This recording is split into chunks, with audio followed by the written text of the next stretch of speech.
Bueno, estamos de regreso y vámonos. Bueno, gracias por sus mensajes en @foro_TV. Y vámonos ahora con Mauricio Merino y Marta Lamas. Mauricio, ¿cómo estás? Buen día. Hola, querido Mario. Marta, qué gusto. Hola Hola, Marta, buenos qué gusto días. verlos. Bien, gracias. Qué bueno, querida Marta. A ver, Mauricio, pues arrancamos contigo esta mañana. Bueno, yo solo quiero expresar una preocupación, querido Mario. Sí, Bueno, una más sobre los niveles de violencia que ha venido cobrando el país. Y en este sentido, hacerme eco también de la idea que tiene el gobierno, según la cual yo comparto, según la cual la violencia tiene causas sociales sí, y que no se puede atajar solamente por la vía de la violencia. Esto es, no se resuelve la violencia solamente incrementando el poder de fuego del Estado mexicano, sino que hay que atajarla desde el principio. En eso me parece que el gobierno acierta. En donde me preocupo, querido Mario, y ese es el comentario que quiero hacer, es en la simplificación de esas causas a un problema de dinero repartido. Es decir, la idea según la cual un poco de dinero repartido a los jóvenes que están en situación de vulnerabilidad, becas o respaldos para empezar a trabajar, encontrar un primer trabajo, es suficiente para resolver este problema tan profundo que está viviendo la sociedad mexicana. En realidad se trata de algo mucho más complejo que claro. atraviesa, sí, por causas sociales, pero que no solo se refieren a dar un poco de dinero para completar un ingreso. Me estoy apoyando, querido Mario, en un libro que sintetiza desde hace ya un buen rato un trabajo que ha venido haciendo el Colegio de México sobre las muchas desigualdades sociales. Cito a Melina Altamirano y a Laura Flamant, dos profesoras del Colegio de México, que publicaron este libro apenas el año pasado, titulado Desigualdades Sociales en México, Legados y Desafíos, desde una perspectiva multidisciplinaria. Y en efecto, lo que hacen es reunir una serie de trabajos realmente estupendos, que a su vez sintetizan muchos años de trabajo para estudiar las desigualdades en el país. Y en una nuez, querido Mario, lo que quiero subrayar es que sí tenemos que hacer un trabajo colectivo a nivel nacional para enfrentar este problema de la violencia, porque sus causas sí atraviesan por el ingreso, pero sobre todo por el trabajo. Es decir, 74% de los ingresos de las personas en México vienen del trabajo que hacen. Y sucede que otro 70%, las cifras se parecen, espero no confundirte, Mario, 70% de las personas están trabajando en condiciones muy precarias en México. Si no tienen un trabajo fijo, no tienen acceso a la seguridad social, no tienen jubilación, no tienen prestaciones de nada. Por otro lado, pues el dinero que les pasa el gobierno, eso me refería, ayuda sin duda y está bien, no tengo nada contra eso. Lo que digo es que es completamente insuficiente si el gobierno se limita a hacer eso para contrarrestar estas causas sociales. Hay otra fundamental, que es la falta de educación, que es otra más, es que la educación misma no alcanza para tener mejores trabajos ni mejores ingresos. Eso también está muy probado en el libro de Laura Flaman y de Melina Altamirano. Tampoco tenemos un buen sistema de salud y eso hace que la gente pierda muchos recursos en el camino cada vez que se enferma. Y hay otras dos variables que estamos viendo muy poco, que es el entorno social en el que las personas conviven y su espacio vital, su casa. No solo dónde viven, sino con quién conviven. Y es un hecho también, Mario, ya es un hecho probado, demostrado, que no es que el crimen actúe en una especie de espacio separado al de la convivencia cotidiana. Las redes del crimen ya están entreveradas con la vida cotidiana de las personas en prácticamente todos los lugares en los que actúa. Es decir, hay primos, hermanos, amigos, la señora de la tienda de la esquina, el del restaurante. Es decir, están entreverados, Mario, porque no hemos logrado entender que no se trata solo de un problema gubernamental, no es solo un problema de reparto de dinero. Claro. Y no es solo un problema de contraatacar al crimen organizado desde sus propios medios. Esto es lo que estoy tratando de subrayar. Necesitamos hacer un esfuerzo nacional combinado con un enorme esfuerzo de todas y de todas las personas que vivimos en México, o esto no se va a resolver. Doy un dato ya para cerrar y dejarle el tiempo a Marta. La movilidad social, Mario, sigue siendo muy escasa en México. De hecho, hay muy poca movilidad social.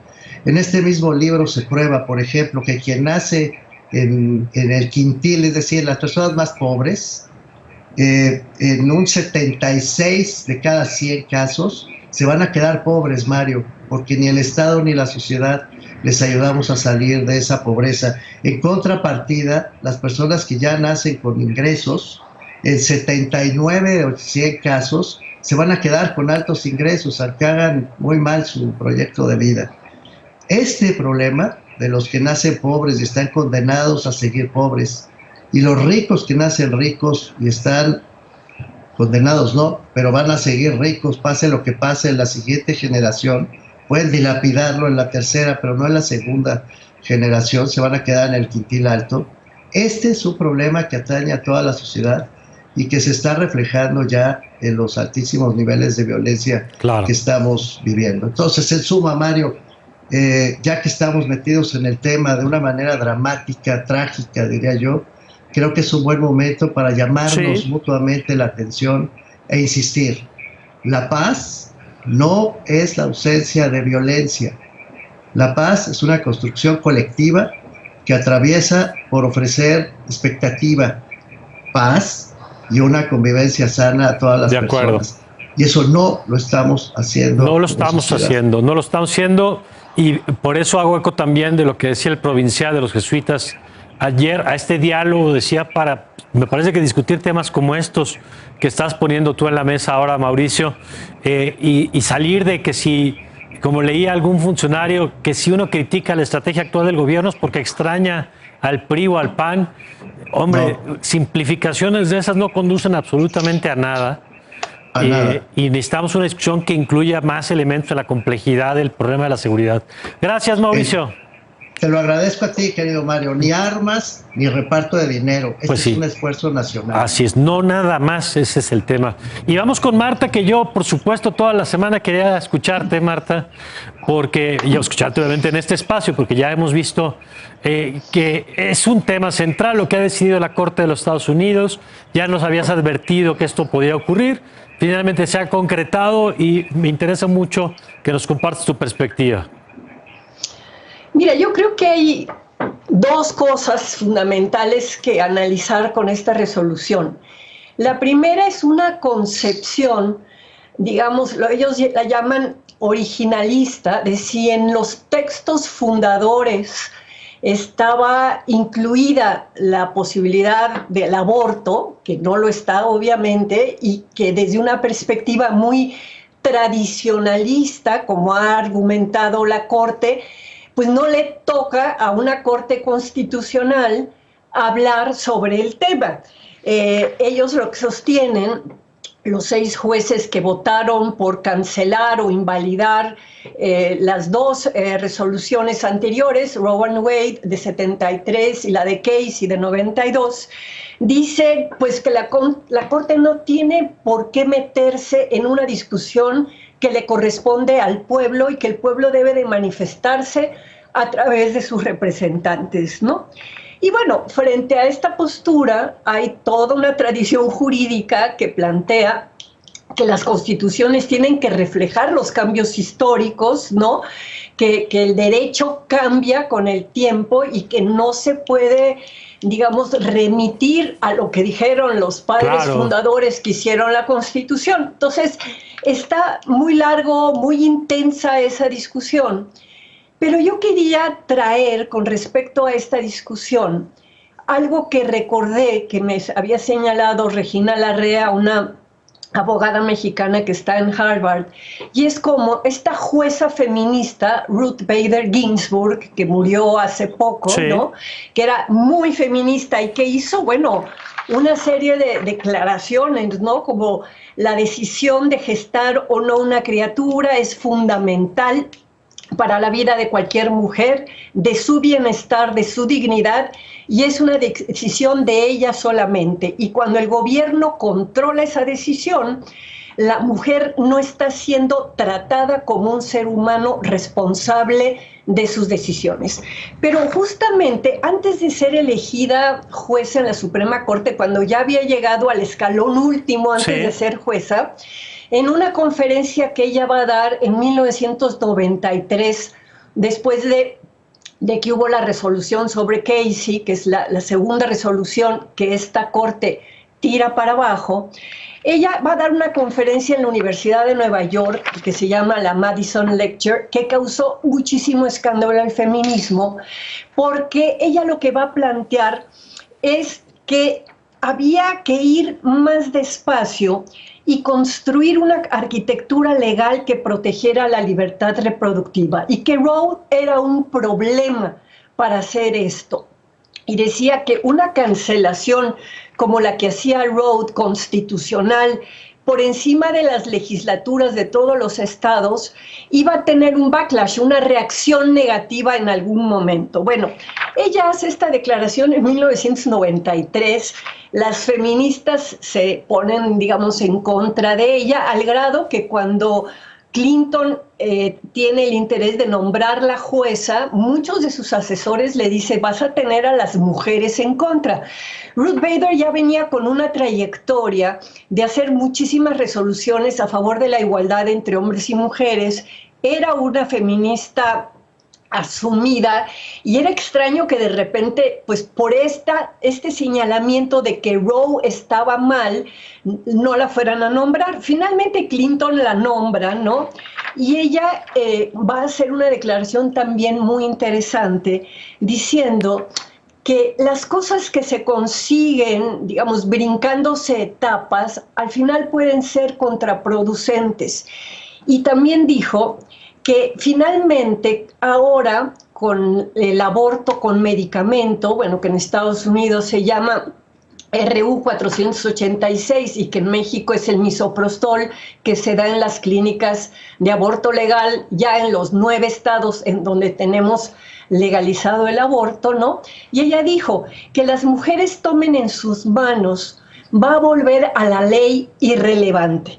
O sea, a mí me pareció tan interesante, yo me leí toda la resolución, aparece en el New York Times, además con comentarios, ¿no?, cuestionándole, pero hay una coincidencia muy fuerte entre lo que Ruth Bader criticaba de que Roe era un problema y por otro lado, digamos, su postura totalmente a favor de que el aborto sea un derecho de las mujeres.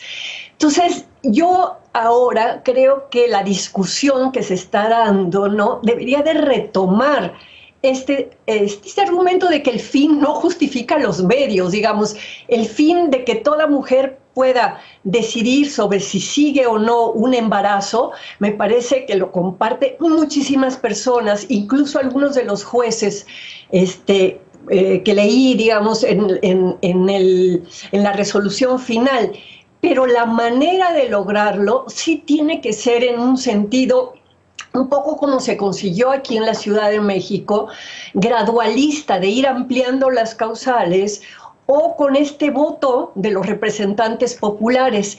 Entonces yo sí veo que hay una contradicción, o sea, yo no puedo estar contenta para nada con la resolución de la Suprema Corte en Estados Unidos, no me gusta, pero por otro lado, entiendo este señalamiento que hizo Ruth Bader Ginsburg y veo que sí, que el camino de regresarle, digamos, a las legislaturas, en última instancia al pueblo y los representantes del pueblo, tendría que ver con esto que ella llamó, ¿no? Es decir, ella decía que eran los movimientos populares y sus legislaturas los que tienen que lograr el cambio social, porque si no, puede haber una reacción negativa.